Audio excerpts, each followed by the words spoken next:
Hey guys, welcome back to my channel. So today we are going to do something a little bit differently. I'm going to use these two molds, but I'm not going to use them in the typical way that they're meant for. We're going to think outside the box a little bit. And all I'm doing right now is I'm kind of marking on my mold the level that I want to fill it. Because I'm not going to fill it the whole way. Like, we're just doing the outer edges of this mold. So right now, I just mixed up some of my ISTOYO resin, and I'm going to use a little bit of the Rolio deep black pigment paste, and we're going to go black. Now,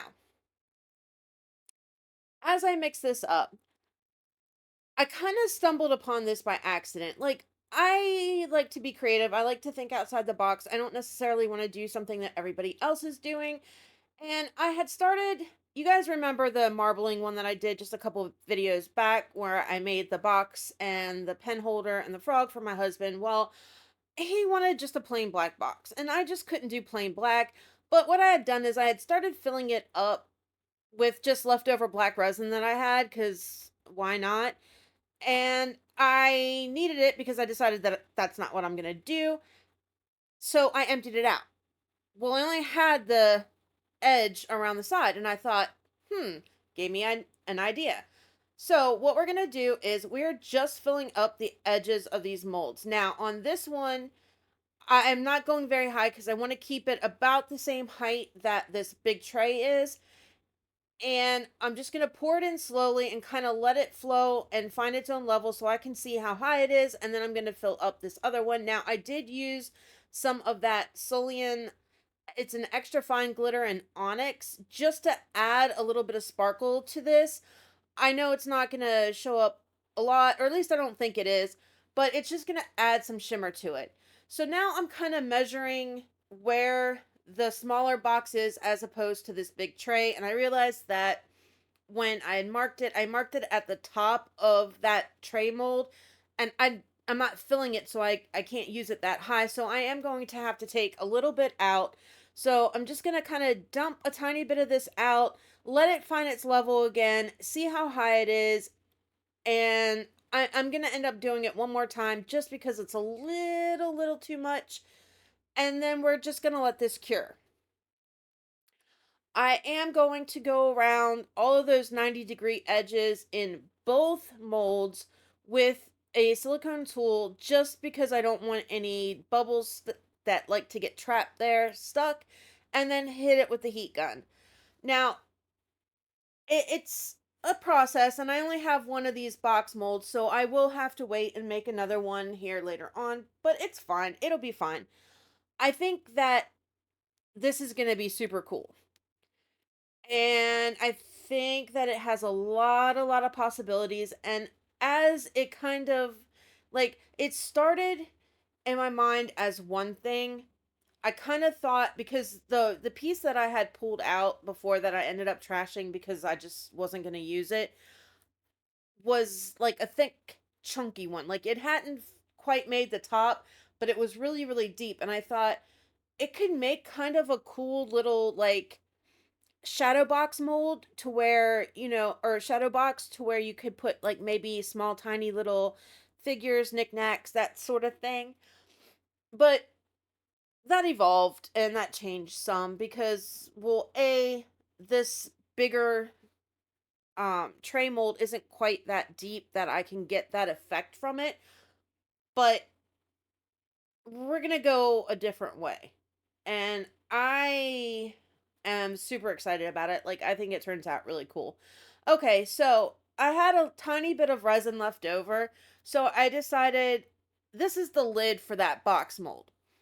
I decided, we're just gonna go with it and see if maybe I can incorporate this somewhere in whatever this turns out to be. Because at this point, like, I have ideas, but I'm not like 100%. Like, it's just gonna kind of evolve and take a life of its own, and just kind of, I don't know yet, like, I've got so many ideas, but I kind of have to wait for everything to kind of be like ready, not ready.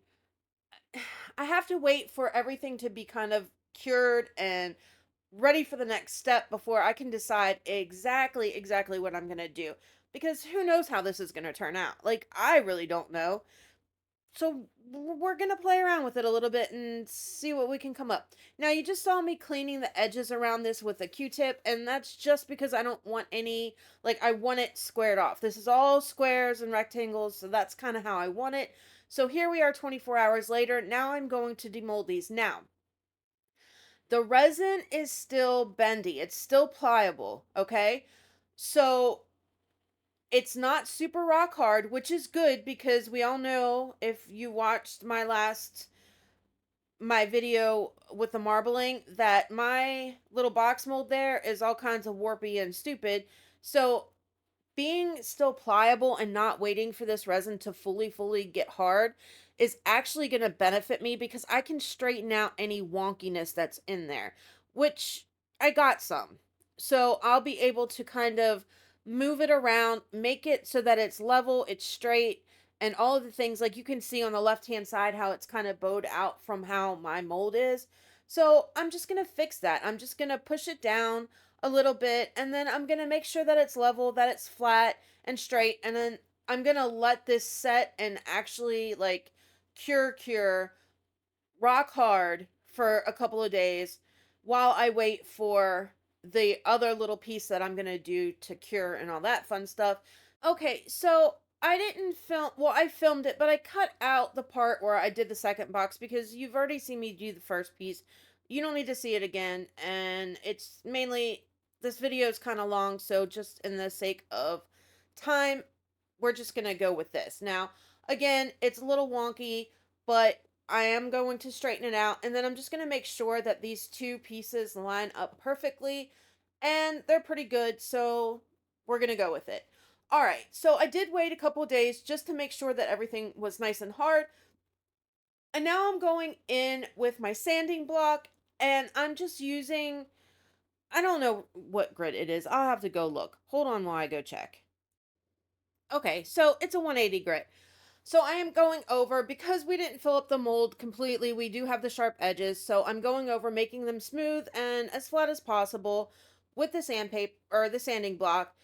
And I'm gonna wipe it off with a baby wipe just to get all the dust and all that fun stuff out of there. Now what I'm gonna do is I'm gonna take, it's just like the self-laminating sheets that are self-laminating. You know, you don't need a heat press, they're just sticky, clear plastic. Anyway, and what I want to do is I'm gonna push these down. So essentially, I'm pretending like it's resin tape, right? But I don't want necessarily the lines that you would get because the resin tape that I have isn't necessarily this wide. So I am going in with this. I figured hopefully it'll work and the resin won't get stuck to it and I don't have a problem, because that would be sad.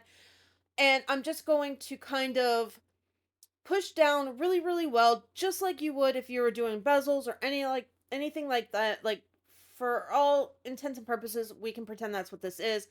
Around the edges. Now, did I get the back completely flat when I was sanding? No, I did not. But I got the sharp edges off, and it's mostly ish flat, so it'll be fine. It's fine. Hopefully it won't leak, but it's fine. So I'm not necessarily worried about the little bumps and stuff on the back, because that's going to be the back. Like, we're looking at the front. So I'm working upwards. So again, I'm just going with my ISTOYO resin, and I just mixed up a little bit because I don't want to fill these. I just want to add something to them, right? So I'm going to divide it into 3 separate cups. And one of them, I'm going to use the Rolio pure white pigment paste, and that's going to go in this big clear one. And then with the other 2, I'm going to use the earth tone powders that, mica powders that Rolio had sent me. One is in, it's a color, lavender scent, and the other one is green walnut. And I tend to kind of like the kind of darker, moodier type tones as opposed to bright, vivid colors. So I thought that these would be really, really pretty, but they're just going to be like accents in it. So we're going to go in, and I've never used any in the earth tone line before from Rolio. So I'm curious to see what they look like and if they are going to be as good as the other ones that I have. And they are gorgeous. Like that purple, it's like this purpley gray kind of color. It's beautiful, beautiful purple.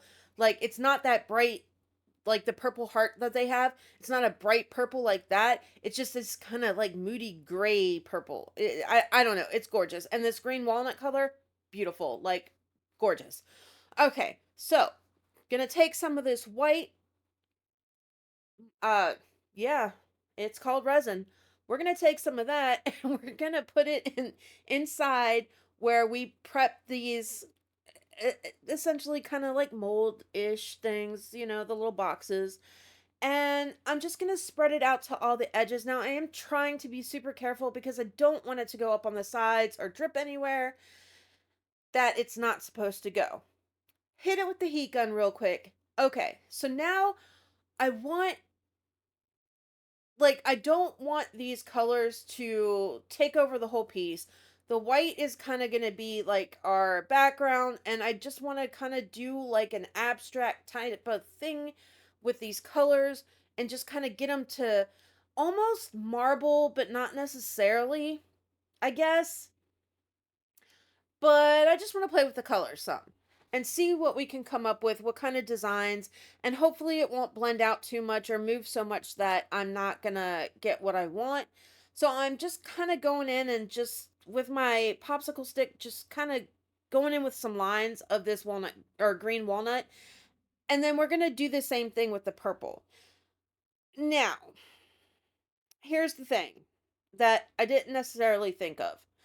I kind of thought that it would sit on top of this white, but for whatever reason, I don't know if I made it too heavy because I put too much mica in it. It started to sink, which is not ideal for what I'm going for because this is the front. Like, I need to see these colors. So we're going to go in with our heat gun and just kind of move the colors around a little bit, fan them out some. And then I'm going to take my silicone tool and kind of work the colors out a little bit more. Now, we all know that as resin cures, it pulls into the middle. I also don't want these huge, like, white spots around the edges. So, what I decided to do was I'm going to let this kind of sit for about 20 minutes or so just to kind of thicken up a little bit and hopefully maybe I'll have better luck with it not fanning out so much and you know I mean, now granted it does have a 40-minute work time, but at this point like I've got to be getting close to it, sort of, maybe, kind of. So hopefully it won't move so much. Now I did go back in with the color and I did put it around the edges more because it's going to pull to the middle. And I want the edges, or I want the color like fanned out as much as possible around the edges. Now I am going in and kind of breaking that color up just a little bit more and moving it around, and then we're going to go and add a little bit more on top. But I am making sure that as I'm doing this, I am leaving like thick lines. Like I'm not breaking it up so much to the point where it's just going to all just become one color, if that makes sense. But I really don't know what this is going to do exactly, how much of it I'm going to have, how much of it's going to still sink. Ideally, I probably should have waited even longer for it to thicken up more, but I'm not that patient and I just want to get on with things. So that's kind of, a fault of mine. But yeah, it, it'll be fine. It'll be fine. I do think I'm probably going to lose quite a bit of this, which is why I keep adding more even though a good part of me is screaming at me to stop, that I'm just gonna like muddy it up and just it's gonna look like complete crap and we're gonna have to start all over again. But, I did me and I just kept going and going and going forever and a year. It'll be fine though. It'll be fine. So we're just going to keep going in with some more. And now I am making those heavier kind of lines, hoping that I'll get some more of the solid color into it. We'll see. That's all I can do is just wait and see at this point. I mean, I guess if it doesn't turn out, I can just make this part thicker and instead of scrapping it, maybe just add white to the top again and start all over and see what happens. But hopefully, this will just work the way I want it to and we can move on from there. Now, I am taking forever and I'm running out of things to say, so this really needs to hurry up some. I don't know why it is that I'm taking so long, but this is me we're talking about, so I don't know.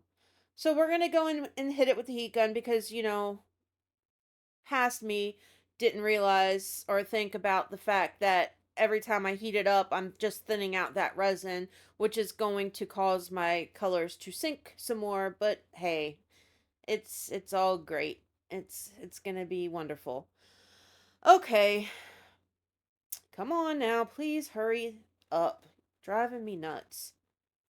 All right, fine. We're done. Finally. All right. So, 24 hours later, this is what we're looking like. And I like it. Like, the colors are cool. They did pull in, but it's not too horrible. And I kind of like the design that I'm getting with it. Now, I did get some leakage from my inability to sand flat, but it's the back, so it'll be okay. And then, of course, I see a spot where I dripped white resin on the front, so that's just great.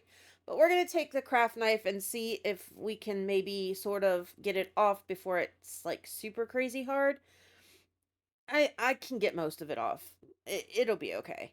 I could have sanded it if I really wanted to and then did a top coat on the black, but I'm not going to do all of that. All right. So, now I'm not done yet. I want to add some more to this because while this is pretty, it's just not good enough. So I'm going to get some of my Let's Resin 4-hour cure. And we're just going to put a little bit in here just to kind of cover the bottom. And then we're going to add some details to this. So I'm just kind of smoothing it out along the edges. I don't want to put too much in. Again, I do want it to be kind of like a window like that you're looking into where there is some more depth into it. I don't want it flush up against the top of this piece. I'm going to hit it really well with my heat gun just to pop any bubbles because this is a thicker resin. And then we're going to add some fun stuff to it. So I've got these black dyed leaves that I thought would be really cool. Like I didn't want to do flowers because I didn't have flowers that were in the right tones. And this is a moodier piece, so I didn't want anything popping up in your face kind of colors. So now we're just going to add these. And I'm just doing one. Like I don't want too much. I just want a little something something in there. Just a little bit. Adding one on each one, kind of facing in towards the middle, right? And then I'm just going to kind of push it underneath the resin. Now, if it doesn't go completely under, I don't care. Like, I'm not trying to necessarily make this completely flat. Like, it doesn't matter. It doesn't. If it floats up to the top, it doesn't matter. Now I'm going in with some of my colored glass glitter and I'm just going in with like a kind of like a champagne color, a silver and black because they kind of go with more along the lines of what I'm going for. And then we're going to do something else after I get all of this in. And I am kind of taking it up a little bit higher on the one side where the stem of the leaf is and then just along the bottom part. And then we're just going to take a silicone tool and get this glass shoved down in the resin so that you know, it doesn't fall out and nobody gets cut on it because I don't want that to happen. And then just kind of maneuver it, mix up the color so it's not just all one color in one area. And then we're going to add a little pop of color to this and let this baby cure. Yeah, I know. I'm pushing down the leaves. I mean, I don't necessarily want them floating. It doesn't matter if they do. Do you know? It's fine. Shh. Don't yell at me. It'll be fine. Okay. Now, on to mixing up the rest of this glass. And then what I decided that I want to do, because I didn't necessarily have anything in the purple glass that I have is like a bright, like vivid purple, and I didn't want that. It was too bright. So I got the abalone shells that I have that are in a deeper kind of purple, and I thought that this would be a good addition just right at the bottom of the stem, right where I'm spending all my time making sure that it's very pretty with the glass and going up the side. We're just going to go ahead and cover that up because that makes sense. After I hit it with the heat gun, just to kind of pop any bubbles that I may have put in there while mixing it up. And then now I'm moving the glass again because, I just can't leave anything alone. Okay, so now with the abalone shells, and we're just putting them just where the stem is, just in the corner, 3 or 4 pieces, just to kind of just add that little bit of pop. It's not too much, just a pop of purple. And then that's it. And then I will take the little bit because I do have some resin left over, and I am going to go over top of the abalone shells with the resin just to make sure that every piece is covered. But again, as far as if they're sticking up or completely covered under the resin, it doesn't matter. I just need to make sure that they're not going to go anywhere. Like, I don't want them falling out on me. You know what I mean? So, it's fine. So as soon as I'm done fiddling, we're going to take that resin, put it over top, and then this part's done.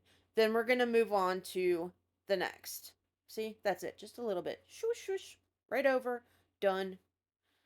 Eventually, because I am me and I like to take forever. Okay. Hit it one last time with the heat gun. And now I'm almost done. I blew abalone shells everywhere, so I did have to fix that. This is needed. Come on. Oh my goodness. Now we're done. All right. So now this little piece here. Now these the top part, they're mostly cured. Like it's like 95%. I mean, I can still leave an impression in it if I am like sticking my fingernail in there or whatever, but they're cured enough for me to move on to the next part. But what I decided to do is with this piece right here, I don't want it just plain black. I want to add something, some pizzazz to it. So I took my little ruler doodad and I'm going to draw some lines with a Sharpie just so that maybe I might be able to make a straight line with them. And then I decided that we're going to add some rhinestones to it just for a little bling. So I've got the clear ones that have kind of like I've got clear that are just clear, and then I've got the ones that have like the rainbow kind of effect when it hits the light. So we're using the rainbow ones, and then we're also going to use some of these black ones. And I'm just taking some diamond glaze, going over the line with the diamond glaze, and then we're going to pop these on, and that'll be it. This piece will be done. And then we're just going to assemble this whole thing. Now, it did take 100 years to do this part, but it's fine. I did speed it up for you so you don't have to suffer like I did in doing it. Um, it's fine. It's fine. So I'm gonna move this in like super lightning speed because quite frankly, I don't have enough to talk about to do it any slower, and it's not quite long enough to put on music. So it just kind of makes sense to pretend like I can work this fast. That would be great if I could, though. You know? It really would be. So the majority of what I'm going to do is going to be these clear ones. And then just for some added interest on this piece, we're just going to do one of the lines in black. Now, I did run into a little bit of issues with some of mine because if you've never worked with these before, these ones have like the silver backing on the back of them. thus would be what backing means. Yeah. And there's a few of them that I had a fight with because, like, I put them down and all you could see is the black, and these were the clear ones. So that, like, they didn't put the backing on them, so I had to replace several of them to do it. And then as I was going on, I realized that my lines weren't necessarily straight. I kind of wanted them all to go into the corner in one way.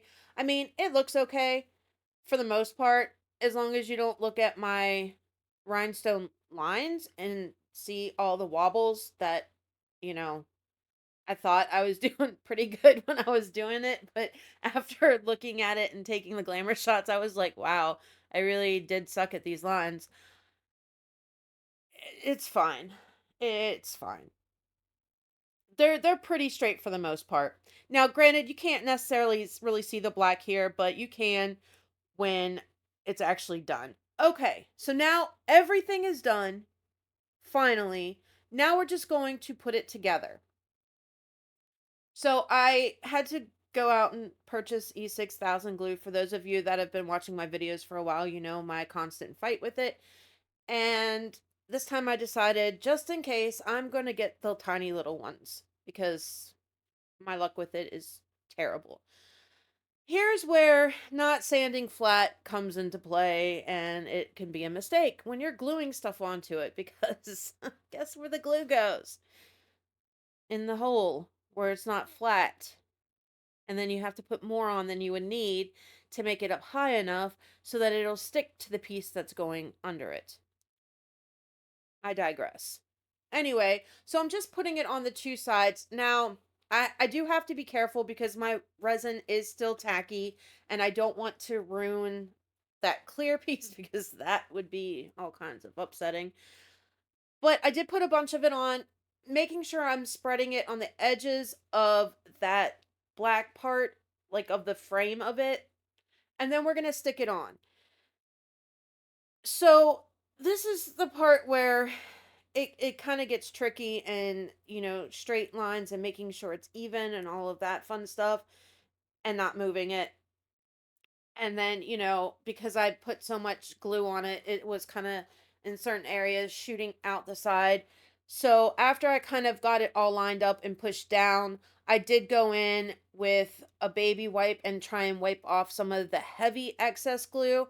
Now I can clean the rest off after it dries, like in little bits, but I wanted the majority of it off so I didn't have an issue with it. And then we're going to do the same thing for this next piece. Just pile on this glue and spread it out and stick it on. Now, once, like, this stuff is supposed to dry fairly quickly, and it seems like it's really weird. It does when you're trying to work with it, it like gets all clumpy and stupid and whatever, but like it actually doesn't like dry, except for like the pieces that you're like the I have glue on the stick when I'm trying to use that dries super quick, but when I want to be done with a piece it like takes forever. So, I don't know. Putting on the second piece, and then what I decided that I wanted to do with the third, and this is kind of where it might have been more beneficial to wait until these two pieces were dried on, but I didn't. I'm putting it in between the two pieces that I just applied. So now I've got to be careful. I've got to be able to push it down hard enough that it's going to actually adhere to the other piece, but at the same time, not so hard because these other pieces aren't dry yet. And it was a whole thing. And I knocked it off a couple times, but we'll pretend like I didn't. Yeah. But now we're just going to kind of figure out how I want this to go on here and where I need to put the glue because I don't think I'm going to put it on the back. I'm going to put it on the front of these pieces where it's going to touch at. Now, I probably should have maybe sanded down the areas a little bit just to get a better adhesion on this, but I didn't. It might have been beneficial just so that when the glue it has like something to grip onto and it's not so slick. But hindsight is 2020 and I didn't have hindsight when I was doing this. I was just doing it. But this is what we're looking like. So now I'm just going to kind of hold and press and hope that I don't keep, knocking it off. And then after I shut off the camera, like, I did put some heavy pieces on those two main pieces just to kind of put some weight on it to hold it down. All right, so this is the next day now. All I did is where I have that little bit of excess glue that is still there, I just took a Q-tip and put some 99% isopropyl alcohol on it, and I'm just rubbing it over, and that glue comes off easy enough. Now, it's because it's super thin. If it was chunky, then I don't think it would, but I was able to get it off, and then that's pretty much it. Like, I have some ideas on what I could have done, what I should have done, but it's done now, so I'm not doing it. But those nail things that I used in the last video, those little nail liney paper tapey things, um, actually probably would have looked pretty cool, and I could have put it maybe along the edges where I'm gluing the pieces together to kind of hide that seam in between. But I didn't think about it until I was sitting here doing the voiceover, and it's not going to happen now. But it could have, and it probably should have. But it's fine. It's fine. Anyway, that's a wrap on this one, guys. Like, subscribe, share, all that good stuff. I hope that this inspired you to kind of think outside the box with your molds and what you can do with them. And yeah, I will see you guys on Tuesday in the next one. Love ya. Bye.